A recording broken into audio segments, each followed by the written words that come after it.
Hi everybody, welcome to Daily Glass of Lemonade with my new spinny chair.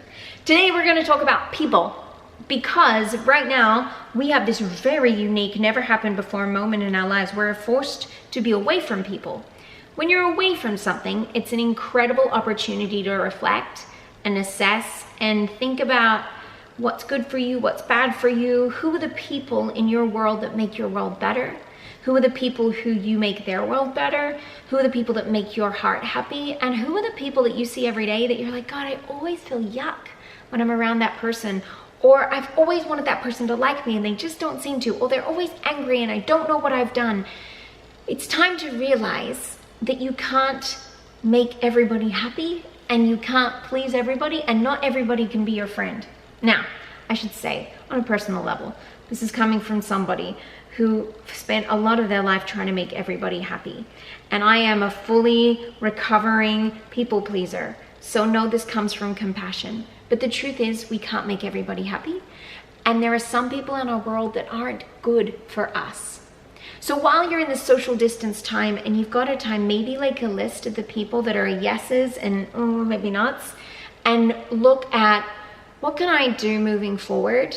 Because right now you can avoid them. Right now it's kind of this amazing thing of like, oh no, I don't actually need to be around that person, so I'm not going to. And these are sometimes people in your grocery stores, or there's some people that you see at different stores. So it's not about being like, I'm never going to talk to the bad people, but how do I approach them and how do I not let it get to me if that person is mean or angry or does things that it's just poor behavior. It's not always about you.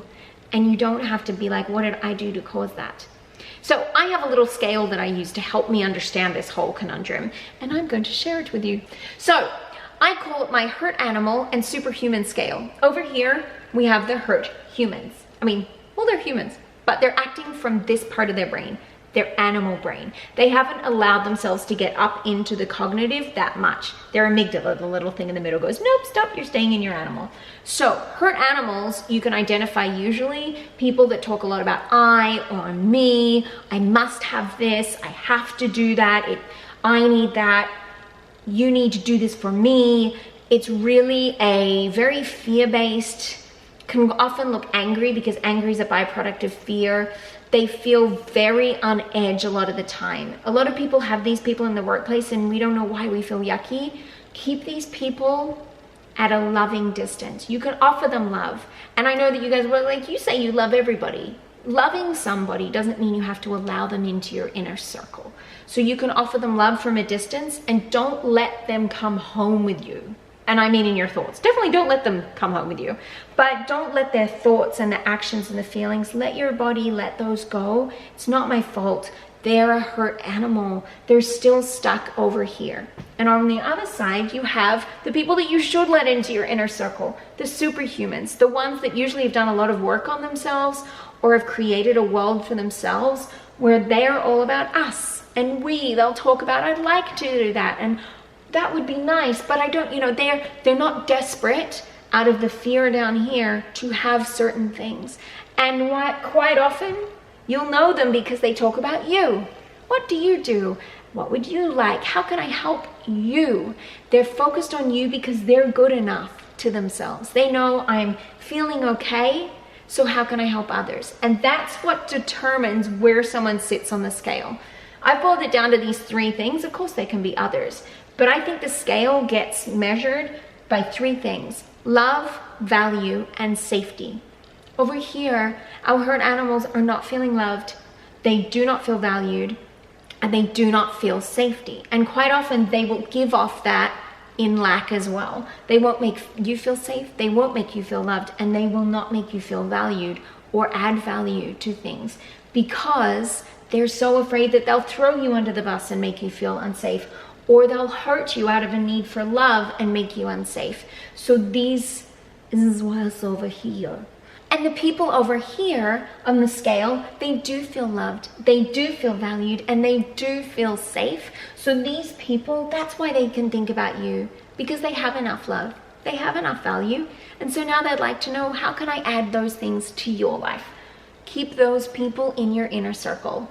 Now, You might be looking at this and be like, well, that's nice, lady, but I only have a limit of people in my life. Or there's that guy or that girl that I've always wanted to like me, and what if they don't like me? What will I do? I did some math a few years ago, and it changed my world, and I would like to share that math with you right now, my human math.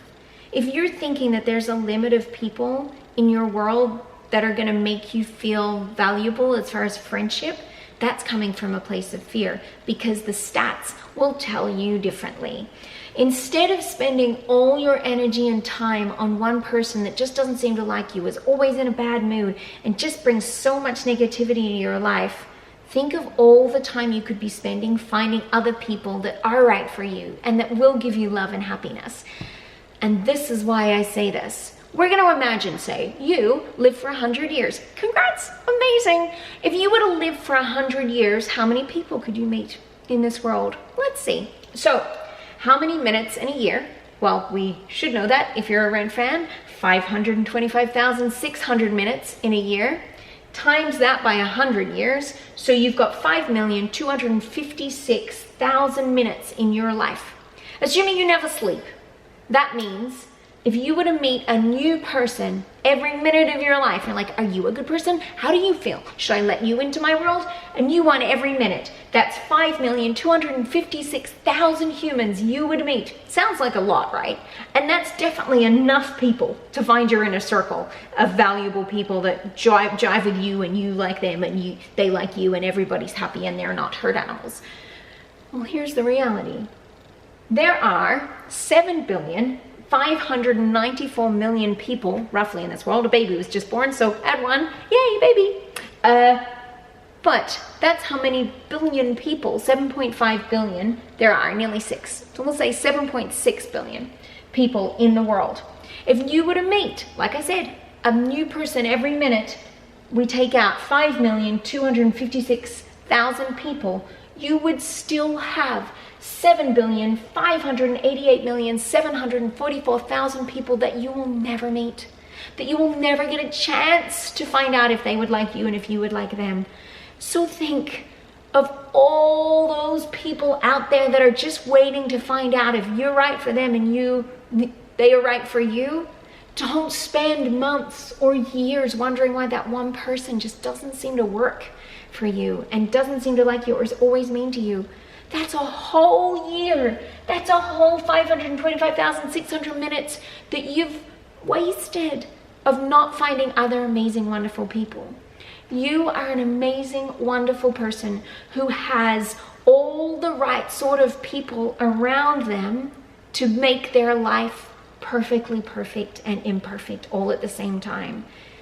Don't worry about that one person that comes home in your brain that you saw that was mean or angry or treated you badly. Spend that time trying to find magical people that will make your life superhuman. Find those superhumans.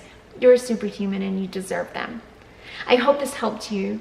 It really helps me. And now's the time to be thinking, who's in my world, who makes it better, and who maybe I need to think about loving from afar.